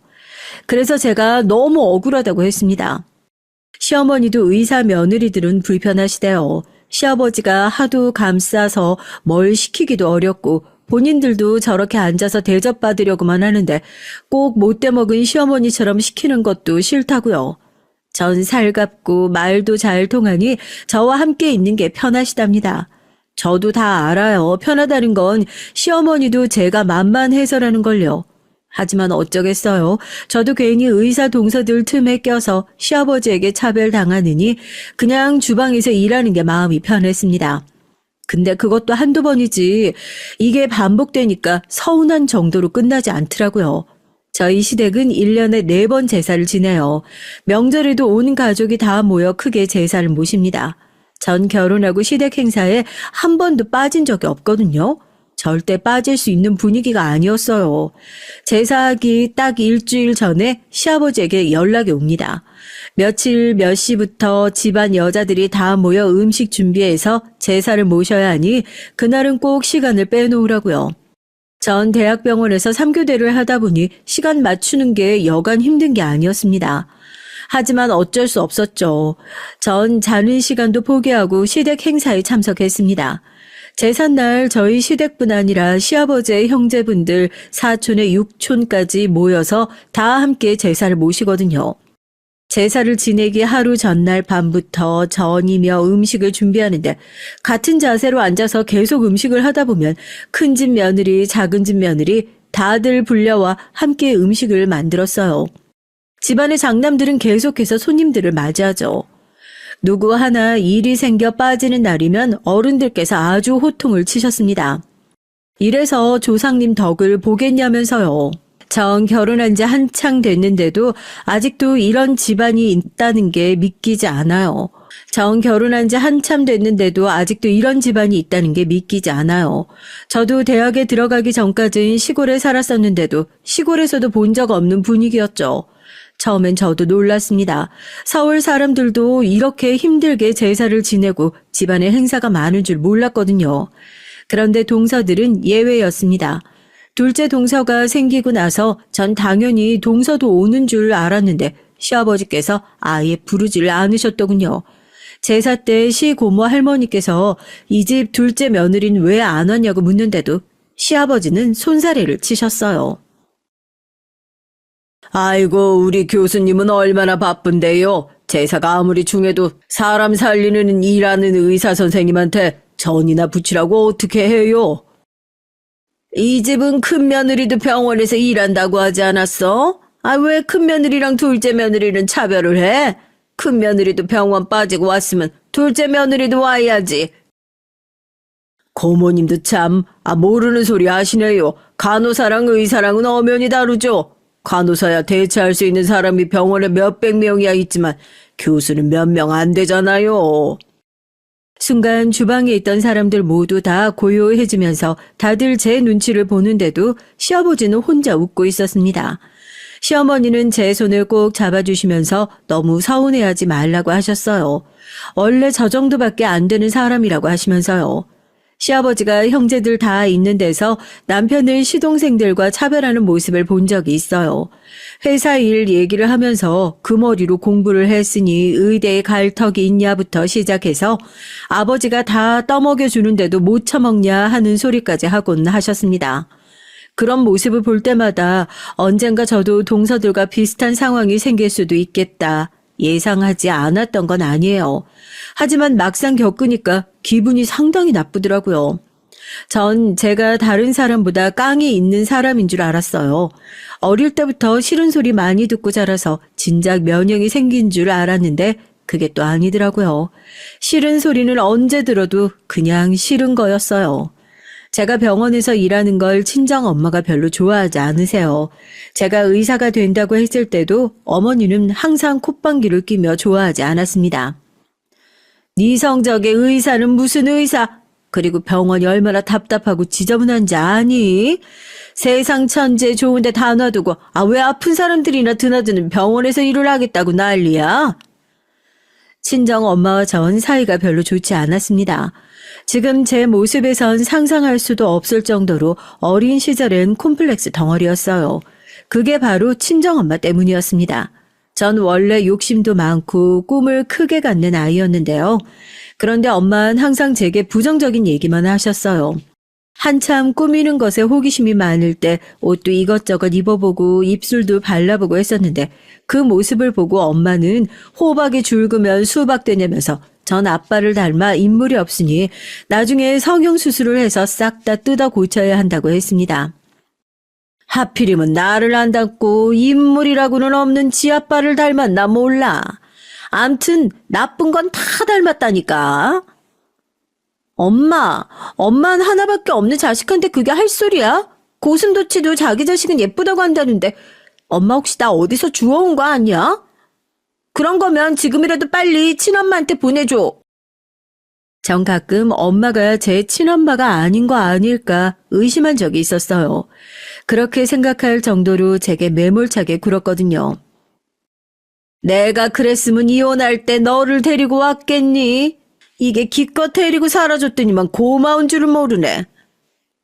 내가 언제 엄마한테 나 데리고 나와달라고 한 적 있어? 나 원래 아빠랑 살고 싶었거든? 2년 이거 말하는 꼬라지 좀 봐. 네가 네 아버지랑 살았으면 잘 살았을 것 같아. 네 아버지는 가정에 아예 관심이 없는 사람이었어. 저도 철없던 시절이었기 때문에 엄마에게 모진 소리를 퍼부었어요. 그럴 때마다 엄마한테 머리고 등이고 두드려 맞고는 했죠. 그러다 속이 상한 엄만 절 집에 혼자 두고 나가서 매일 술을 퍼마시고 들어왔습니다. 엄만 우울증에 알코올 의존증이 심했거든요. 국민학교 때 아버지와 어머니가 이혼하신 이후 저의 모든 것이 달라졌습니다. 원래 유복하게 살았었어요. 정원이 있는 큰 집에서 살다가 부모님이 이혼하시면서 엄마가 저를 데리고 그 집을 나왔죠. 전 멀쩡한 집을 두고 나와 다 쓰러져가는 단칸방에서 엄마와 단둘이 살았습니다. 전 그 집이 너무 싫어서 어떻게 하면 다시 아빠한테 돌아갈 수 있을까 매일 밤 고민을 했어요. 그러던 와중에 제가 중학교 때 엄마가 재혼을 하셨죠. 새아버지는 작은 동네에서 혼자 사시면서 농사를 지으시던 분이었습니다. 형편이 넉넉하지 않았어요. 서울로 대학을 올 때까지 새아버지와 함께 살았지만 전 그 집에 마음을 붙이지 못했습니다. 저에게 아버지는 오로지 한 분이었으니까요. 아버지와 사는 지역이 달라 자주 만나진 못했지만 한 달에 한 번씩 학교 앞으로 찾아와서 맛있는 것도 사주고 좋은 옷이며 가방, 용돈도 넉넉히 주고 가셨고요. 그리고 항상 힘든 일이 있으면 아버지에게 연락하라고 했어요. 전 엄마와 새아버지가 있는 다 쓰러져가는 집이 아니라 아버지가 사는 집으로 가고 싶다고 졸랐습니다. 이젠 아버지와 살면 안 되냐고요. 그때 아버지의 곤란해하던 눈빛이 지금까지도 생생해요. 나중에 엄마에게 듣기론 아버지에게도 애인이 있다고 하더라고요. 네 아빠라는 사람 원래 옛날부터 여자 관계가 복잡했어. 지금도 여자가 한둘이 아닐걸? 증거 있어? 증거도 없으면서 엄마는 왜 아빠를 이상한 사람 만들어? 이년은 지금까지 먹여주고 키워준 게 누군데 맨날 지혜비 편만 들지 못돼 먹은 년. 친정엄만 이혼하고도 매일 제게 아버지 욕을 하셨습니다. 어떨 땐 아버지의 바람기 때문에 이혼했다고 하기도 하고 어떨 땐 아버지가 가정에 소홀해서 너무 외로웠다고 하셨죠. 전 아버지를 누구보다 존경하고 좋아했었기 때문에 엄마가 아버지 욕을 하는 게 싫었어요. 그리고 매일 툭하면 신세한탄하며 울고 짜는 엄마도 싫었습니다. 제 머릿속엔 어떻게든 엄마 품을 떠나 서울로 대학을 오고 싶다는 생각뿐이었어요. 아버지가 계신 서울로요. 하루라도 빨리 독립하고 싶었습니다. 그나마 다행인 건 친정 엄마와 새아버지 사이가 좋다는 거예요. 새아버지는 엄마의 이상한 성격을 다 받아주시는 너그러운 분이셨거든요. 그런데도 전 그 집에 함께 있는 게 전혀 행복하지 않았습니다. 저만 이방인 같았거든요. 지금도 마찬가지입니다. 시댁에 가면 전 항상 어디에도 끼지 못하고 이방인이 된 것만 같아요. 막내 동서까지 들어오고 나선 더 심해졌죠. 동서 둘은 같은 의사라는 거 말고도 공통점이 많았습니다. 왜 그런 애들 있잖아요. 어릴 때부터 부모님 품에서 부족한 거 없이 자라서 오로지 자기 자신밖에 모르는 애들이요. 동서 둘은 어릴 때부터 부유한 집안에서 자란 공주님이더라고요. 그래서 그런지 아직도 조선시대처럼 계급이 나누어져 있기라도 한 것처럼 조건으로 사람을 나눠서 자기 멋대로 판단하고 무시했어요. 동서들은 자기들은 의사고 저와 남편은 의사가 아니라는 것만으로도 자꾸만 선을 긋고 무시했습니다. 한 번은 그런 적이 있어요. 저희 아이가 영어 말하기 대회에서 상을 받은 적이 있거든요. 규모가 있는 대회였는데 3위로 입상을 했습니다.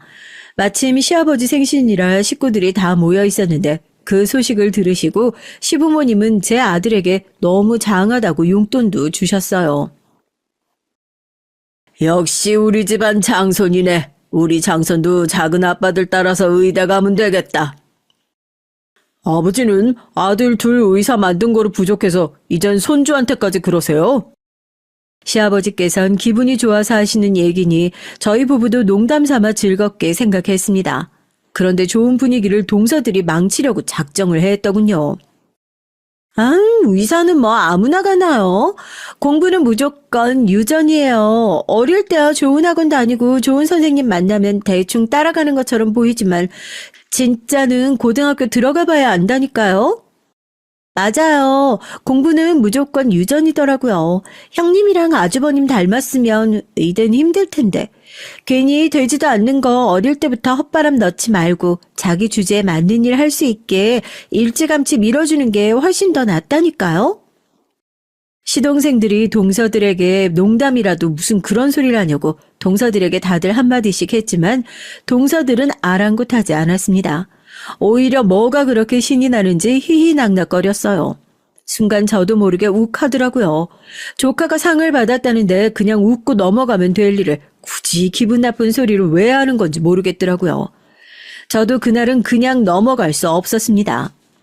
평소 어떤 식으로 대했든 간에 제 자식한테까지 재수없게 구는 꼴은 못 봐주겠더라고요. 원래 자식은 다 부모 닮는 거지 뭐. 근데 막내 동서랑 막내 서방님은 둘 다 쌍꺼풀이 엄청 진한데 우리 귀여운 조카만 쌍꺼풀이 없네? 이상하다. 누굴 닮아서 이런 거지? 막내 동서눈은 누가 봐도 성형수술을 한 눈이에요. 수술이 좀 잘못돼서 항상 누구한테 맞은 것처럼 부어있고 눈을 감으면 바늘선이 다 보이거든요. 전 일부러 그랬습니다. 동서가 너무 얄미워서요.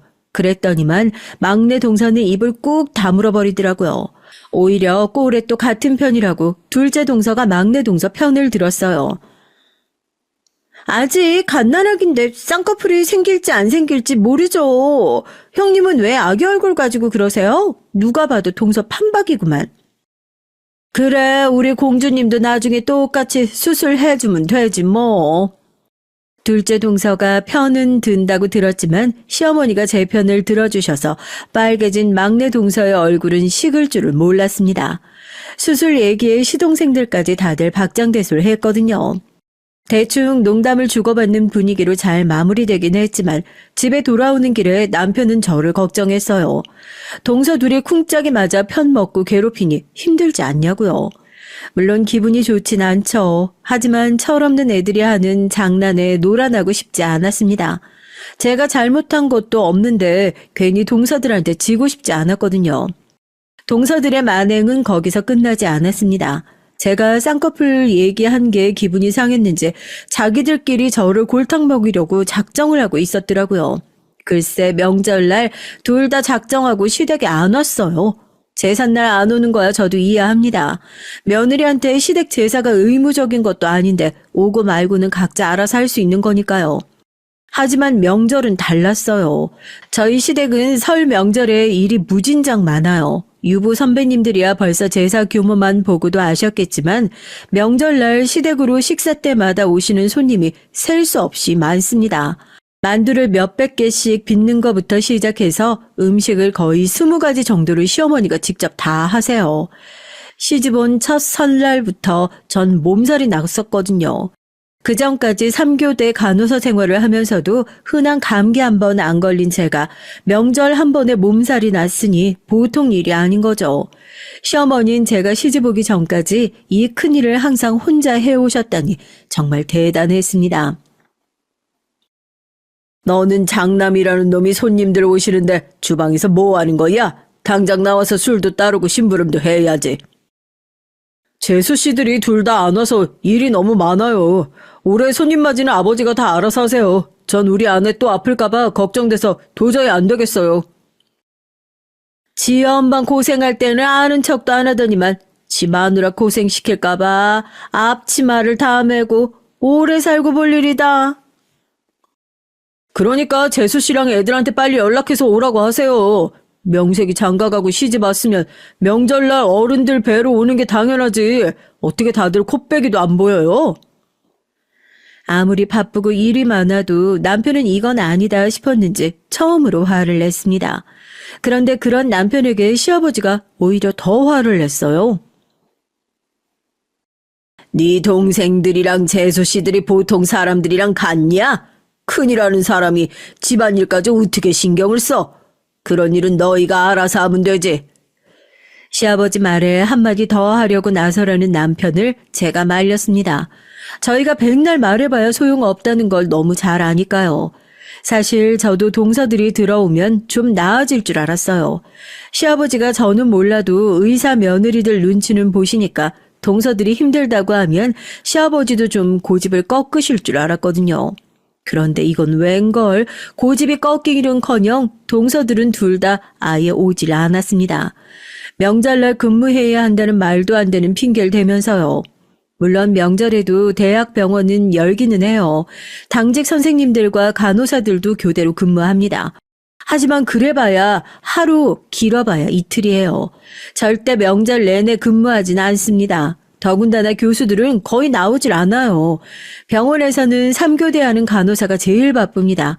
저도 명절마다 병원에 눈치가 보이지만 그래도 시댁에 오는 날은 최대한 맞추려고 노력을 해요. 동서들이 일부러 시댁에 오지 않은 거라는 확신이 들자 전 모든 게 다 억울해지기 시작했습니다.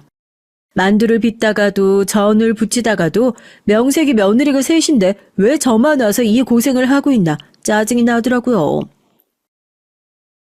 어머님 아버님도 너무하시는 거 아니야? 의사만 아들 며느리고 우린 아무렇게나 부려 먹어도 되는 무술이냐고. 이런 식이면 나도 추석부턴 그냥 근무할 거야. 전 쌓인 화를 애꿎은 남편에게 풀었습니다. 그래도 화가 풀리지 않더라고요. 시동생들과 동서들은 거짓말을 한 게 맞았어요. 제가 병원에 전화해서 알아보니 둘째 동서도 명절엔 출근 안 한다고 하더라고요. 진실을 알게 된 남편은 저보다 더 화를 냈습니다. 엄연히 자기가 한 집안의 장남인데 기강을 너무 안 잡았다면서 이대로 두고만 보고 있지 않겠대요. 그러더니만 갑자기 시동생들에게 전화를 걸었죠. 그리고 소리를 쳤습니다. 지금 당장 재수 씨들 데리고 집으로 오라고요. 전 뭔가 일이 커지는 것 같아 가슴이 뛰었지만 한 번은 짚고 넘어가야 할 일이라고 생각했어요. 동서들이 저를 골탕 먹이겠다고 일부러 그런 거라면 본때를 보여줘야 했으니까요. 재수 씨, 병원에 알아보니까 오늘 근무 없으시다던데요. 설마 명절 음식 하기 싫어서 근무한다고 거짓말하고 시댁에 안 온 거예요? 아니에요. 병원에 급한 일이 있어서 새벽에 잠깐 나갔다 들어왔어요. 제가 새벽에 잠을 못 잤더니만 너무 피곤해서 집에서 잠깐 쉬었다가 오려고 했죠. 막내 재수 씨는요? 분명히 병원에 출근하셨다더니만 옷은 골프웨어네요. 설마 골프 치다 왔어요? 저희 병원 원장님께서 치러 가자고 하셔서 어쩔 수 없이 다녀온 거예요. 어머님, 아버님 아시잖아요. 사회생활 하다 보면 이런 것도 다 업무의 연속이라는 걸요. 저도 둘째 형님처럼 최연소 교수 자리 따내려면 지금부터 노력해야죠. 동서들은 아주 미꾸라지처럼 요리조리 피해갔습니다. 시아버지와 의사 며느리들이 뭘 하든 상관없는 눈치였지만 시어머니는 좀 달랐어요. 당신이 평생 명절이든 제삿날이든 혼자 음식을 준비하느라 고생한 걸 뻔히 다 아는 아들들까지 마누라들 등살에 못 이겨 거짓말을 하려고 했다는 게 서운하신 것 같더라고요. 표정이 좋지 않으셨습니다. 텔레비전에서 요즘 며느리들은 1년에 꼴랑 2번인 명절도 시댁에 오기 싫어서 가짜 깁스까지 사서 낀다더니만 우리 집안도 별반 다르질 않구나. 다 꼴보기 싫으니까 명절이고 나발이고 너희 다 친정에 가버려. 시어머니는 생각보다 더 실망하셨는지 하던 음식들도 다 내팽개치시더니 저희더러 다 친정으로 가버리라고 소리를 지르셨습니다. 쾅 소리가 날 정도로 문을 3개 닫고 방에 들어가 버리셨어요. 그런데 괜한 불똥이 남편에게 튀었습니다. 시아버진 명절날 사달이 난 게 다 남편 탓이라네요. 내가 너 때문에 못 살겠다. 바쁜 의사 동생들 군기 잡는 것도 모자라서 의사 재수 씨들까지 불러서 손윗사람 노릇을 하는 거냐? 너 팔자 편하게 내 밑에서 일해봐서 다른 일은 아예 몰라서 그래. 병원 일이 어디 쉬운 줄 알아? 힘들게 일하고 명절 때 좀 쉴 수도 있지. 왜 괜한 분란을 만들어? 아버지, 이렇게 이해심이 넘치는 줄 몰랐네요. 그럼 공평해야죠. 왜 매번 제 아내만 불러서 고생시키는 건데요? 자꾸 이런 식으로 자식 차별하시면 저희도 제사고 명절이고 안 올 겁니다. 동서들이 잘못한 걸 괜히 욕은 저희 부부가 먹고 남편과 시아버지는 심하게 다퉜습니다. 안 그래도 시아버지가 남편과 시동생들을 차별하시는데 그날 이후 시아버지에게 남편은 미운 털이 아주 단단히 박혔죠. 저와 남편은 존재감이 더 떨어졌어요. 시아버지는 매번 남편이 하는 일이라면 뭐든 탐탁치 않아 하셨습니다. 그러다 보니 동서들의 거만은 하늘을 찔렀고요. 그러던 어느 날이었습니다. 시아버지 회사에 큰 행사가 있었어요. 새로운 의료기기를 홍보하는 행사 날이었죠. 병원 사람들이 참석하는 자리다 보니 시아버지는 의사 아들들과 며느리들을 모두 다 대동하고 행사장에 가셨습니다. 당연히 저와 남편도 참석했지만 위치가 달랐어요. 남편은 회사 직원들과 함께 행사 준비하느라 정신없이 바빴고요. 전 어디에 껴야 할지 몰라 행사장만 어슬렁거리고 있었습니다. 그러던 중 동서들이 앉아 다과를 즐기고 있는 모습을 발견했어요. 저도 동서들이 있는 테이블로 갔죠. 사이가 어떻든 그래도 저도 한 가족인데 같이 앉을 수 있으니까요. 그런데 제가 너무 많은 걸 바랐나 봅니다. 제가 자리에 앉자마자 갑자기 동서 둘이 영어로 대화를 하기 시작했어요. 전 순간 미간이 구겨질 정도로 기분이 나빴습니다. 제가 앉기 전까진 둘이 시시덕거리고 있는 걸 분명히 봤는데 제가 앉자마자 진지하게 영어를 대화를 하다니요. 충분히 고의적이라고 생각할 수밖에 없었어요. 전 기분이 나빠도 한번 참고 먼저 대화를 시도했습니다. 무슨 얘기들을 그렇게 진지하게 하냐고요. 어머, 형님은 못 알아들으셨겠구나. 저희가 배려심이 부족했네요. 사실 별 얘기는 아니고 최근에 제가 본 논문이 있어서 동서랑 공유하고 있었거든요. 형님이랑 얘기하다 보면 항상 느끼는 거지만 정말 존경스러워요. 최연소로 교수 되신 것도 대단하신데 항상 이렇게 연구하고 공부하시는 모습 너무 멋있다니까요. 집안에 이렇게 대단한 분이 있다는 게 얼마나 자랑스러운지 몰라요. 저도 꼭 형님처럼 되고 싶어요.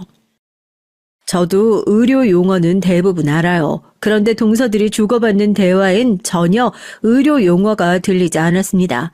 제 자격지심인진 몰라도 동서들이 그냥 저를 따돌리고 무시하려고 하는 행동으로밖엔 느껴지지 않았어요. 그뿐만이 아니었습니다. 동서 둘은 제가 생각한 것보다 훨씬 더 많은 걸 공유하고 있었더라고요. 둘째 동서 애들은 저희 애들이랑 나이가 비슷해요. 그런데 저에겐 한 번도 학원이나 과외 같은 교육 문제에 대해 상의하거나 공유한 적이 없었거든요. 그런데 둘째 동서가 막내 동서한테 아이들 유치원이며 학원, 도우미까지 소개했더라고요. 제가 육아하면서 병원 일까지 하느라 도우미분을 못 구해서 고생한 적이 여러 번 있었거든요. 그래서 시어머니에게 애들을 부탁한 적도 있고요. 당연히 동서들도 알고 있어요. 제가 주변에 아는 분 있냐고 물은 적도 있어요. 그런데도 둘째 동선 저한테는 한 번도 공유해 준 적이 없었거든요. 이게 은근 서운하더라고요. 다른 건 몰라도 같은 워킹맘끼리 어떻게 저만 빼놓을 수 있나 싶어서요. 전 서운한 마음을 애써 감추고 제가 먼저 말을 꺼냈습니다. 좋은 선생님이나 도우미분 있으면 저에게도 공유 좀 해달라고 너스레까지 떨면서요. 그러자 동서들이 짠 듯이 둘 다 피식 웃더라고요. 저도 소개해드리고 싶죠. 근데 선생님들이나 도우미분들도 수준이 다 높아요. 대부분 강남권에서만 근무하고 싶어 하시기도 하고 중요한 건 그만큼 페이도 높고요. 둘째 동선 사람을 은근히 깔아뭉개는 재주가 있습니다. 돌려 말하나 싶다가도 결국 사람을 무시하는 거죠. 내가 말 안 했나? 우리 친정도 강남권이야. 친정 아버지한테 말씀드리면 그쪽에서 수업 받아도 돼. 그리고 사람만 마음에 들면 페이가 아무리 비싸도 우리도 충분히 맞춰드릴 수 있어. 형님, 친정 지방인 거 우리가 다 아는데 왜 거짓말을 하고 그러세요? 형님이 그러시니까 우리가 괜히 형님 무시하는 것 같잖아요. 동서, 그게 거짓말이 아니라. 에이, 동서 됐어. 형님 민망하게 무슨 그런 소리를 해? 알았어요, 형님. 제가 생각이 짧았네요. 제가 저희 선생님께 잘 말씀드려서 소개해 드릴게요. 둘째 동서가 제 말을 자르더니 사람 좋은 척 인자하게 미소를 지으면서 저에게 미안하다고 사과를 하는 거 있죠. 그건 진심으로 미안해서 하는 말이 아니었어요. 눈빛에는 저를 무시하는 마음이 그대로 깔려 있었습니다. 전 이제 더는 동서들과 잘 지내기 위해 노력하지 않기로 했어요. 저도 할 만큼 했어요. 동서들한테 싫은 소리도 해보고 먼저 다가가서 잘 지내려고 노력도 했습니다. 하지만 아무것도 통하지 않았어요. 저도 일에 육아에 이것저것 신경 쓸 게 한두 개가 아닌데 굳이 동서들에게까지 신경 쓰고 싶지 않았습니다. 지금까지야 저도 알게 모르게 괜히 저만 간호사라는 거에 시아버지 앞에서 주눅이 들어 할 말도 다 못하고 살았지만 이젠 저도 제 성격대로 하기로 했어요. 그러던 중에 둘째 동서 생일이었습니다. 워낙 시댁에 행사가 많다 보니 형제들이나 며느리들 생일은 원래 각자 다들 알아서 했었는데 그날은 둘째 동서가 웬일인지 자기네 집에서 굳이 생일 파티를 하겠다면서 온 식구를 다 불렀어요. 전 은근 부담됐죠. 다른 사람도 아니고 우리 집안의 자랑인 교수님 생일이니 생일 선물을 뭘 해야 하나 걱정이 되더라고요. 남편을 어차피 뭘 해줘도 동서가 고마워할 리 없다면서 그냥 대충 구색만 맞추자고 했습니다. 그런데 구색을 갖추려고 해도 어느 정도 금액선에서 준비를 해야 할지 몰라 어렵더라고요. 마음 같아선 막내 동서와 상의하고 싶었지만 괜히 또 듣기 싫은 소리나 듣고 빈정만 상할 것 같아 그만두었습니다. 전 고민 끝에 백화점 상품권을 준비했어요. 남편 말대로 제가 뭘 사다 줘도 동서는 마음에 들어 할 것 같지 않았거든요. 퇴근하고 동서네로 가는 길에 케이크도 하나 샀습니다. 케이크를 들고 동서네 집에 갔더니만 이건 제가 생각한 생일 파티가 아니더라고요. 알고 보니 동서가 학회에 낸 논문이 있는데 그게 꽤 좋게 인정을 받았나 봐요. 그래서 생일 겸 논문 축하 파티를 같이 하는 거였습니다. 얘기를 미리 해줬으면 좋았을 텐데 동서는 식구들만 초대하는 게 아니었어요. 친구들의 가까운 동료들까지 불렀더라고요. 근데 아시죠? 제가 동서와 같은 병원에서 근무하는 걸요. 동서 생일인지 알고 갔는데 저와 함께 일하는 의사 선생님들이 수두룩했습니다. 저와 둘째 동서가 동서지간인지 몰랐던 분들도 있는데 참 민망하더라고요. 거기다가 더 어이가 없었던 건 둘째 동서의 태도였습니다. 자꾸만 사람들 앞에서 저를 김간호사라고 부르는 거예요. 김간호사님, 어머, 죄송해요. 형님, 제가 병원 사람들하고 같이 있다 보니까 헷갈렸네요. 형님, 저 샴페인 좀 더 갖다 주시겠어요? 진짜 저 여우 같은 년이라는 소리가 절로 튀어나올 뻔했습니다. 둘째 동서는 절대 생각 없이 아무 말이나 하는 사람이 아니에요. 뭐든 계산적으로 하는 사람인데 일부러 절 민망하게 하려고 하는 짓이라는 게 다 티가 났습니다. 어쩌겠어요. 저런 미친 게 제 동서인걸요. 전 최대한 의사 선생님들 눈을 피해 가족들과 있었습니다. 그런데 제가 잠시 화장실을 가다가 둘째 동서가 막내 동서와 하는 얘기를 듣고 말았죠. 제가 사온 케이크를 가지고 굳이 안 해도 될 소리를 하고 있더라고요. 어머, 이게 뭐야? 누가 이런 시장통 케이크를 사왔대? 누구긴 누구겠어. 우리 잘난 간호사 형님이지. 그 모습에 저도 모르게 욱하고 말았어요. 제가 말씀드렸었죠. 이제 웬만해서는 참지 않겠다고요. 전 제가 준비한 백화점 상품권 봉투를 들고 동서들에게 갔습니다. 그리고 둘째 동서에게 봉투를 건넸어요. 동서야, 워낙 부족한 게 없으니까 뭘 줘도 다 있을 것 같아서 그냥 상품권으로 준비했어. 필요한 거 사. 백화점 이름이 버젓이 적힌 봉투를 보자마자 둘째 동서는 봉투 안을 확인하더군요. 제가 한 20만 원이나 넣은 줄 알았을 거예요. 전 보란듯 100만 원 상품권을 넣었습니다. 동서들에게 보여주고 싶었거든요. 제가 자기들처럼 의사는 아니어도 저도 이 정도는 할 수 있다고요. 그런데 동서 반응은 제가 생각한 것과 달랐습니다. 갑자기 제 손을 덥석 잡더라고요. 형님, 제가 전에 얘기한 것 때문에 이러시는 거예요? 이러시지 않아도 제가 과외 선생님 소개시켜 드린다니까요. 뭘 이렇게 무리를 하셨어요.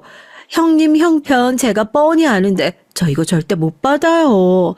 형님은 저한테 딱 이 케이크만 주셔도 충분해요. 저 케이크 잘 받을게요. 둘째 동선 순식간에 절 이상한 사람 만들었습니다. 제가 쥐뿔도 없으면서 오기로 동서에게 상품권을 선물한 사람처럼요. 동서는 제 손에 상품권을 쥐어주더니 케이크 박스를 들고 갔어요. 순간 주변에 있던 사람들이 저희를 보면서 수군거렸죠. 전 어이가 없어서 주방으로 들어가는 둘째 동서를 따라 들어갔습니다. 그런데 주방으로 따라 들어가지 않았으면 큰일 날 뻔했어요. 글쎄 동서가 케이크를 박스째 쓰레기통에 버려버리더라고요. 전 순간 꼭지가 돌아버렸습니다. 제 생에 그 정도로 화가 난 건 처음이었어요. 전 저도 모르게 미친 듯 달려가서 동서를 벽으로 밀어버렸습니다. 도대체 무슨 짓을 하는 거냐고 소리를 지르면서요. 동서, 머리가 좀 어떻게 된 거 아니야? 아무리 사람이 못돼 먹었어도 그렇지. 어떻게 내가 사온 걸 그대로 버릴 수가 있어? 그러게 이딴 케이크 누가 먹는다고 사와요? 난 호텔 케이크 아니면 입에도 안 되거든요. 정말 답이 없는 년이었습니다. 이젠 상종도 할 필요가 없었어요. 그 순간 소란스러운 소리를 듣고 시아버지가 들어오셨습니다. 시아버지는 상황 설명을 듣지도 않고 무조건 둘째 동서 편부터 들었어요. 기분 좋은 날 윗사람이 돼서 동서한테 왜 소리를 지르냐고요. 전 그게 아니라고 설명하려고 하는데 둘째 동서가 또 말을 잘랐습니다. 전 정말 형님이 걱정돼서 한 얘기였는데 형님은 제가 사람들 앞에서 일부러 쪽팔리게 하려고 했다고 오해하시고는 사온 케이크를 쓰레기통에 버려버리신 거 있죠? 뭐야? 그네 너, 내가 너를 잘못 봐도 아주 한참 잘못 봤구나. 손윗사람이 본보기를 보이진 못할 망정 아랫사람을 괴롭혀? 아버님, 그게 아니고요. 케이크는 제가 아니라 동서가 버렸어요. 이딴 케이크 안 먹는다고 쓰레기통에 버렸다고요. 됐다. 내가 살다 며느리끼리 서로 헐뜯고 싸우는 꼴이나 보고 이래서 윗사람들이 잘 들어와야 하는 건데 수준이 안 맞은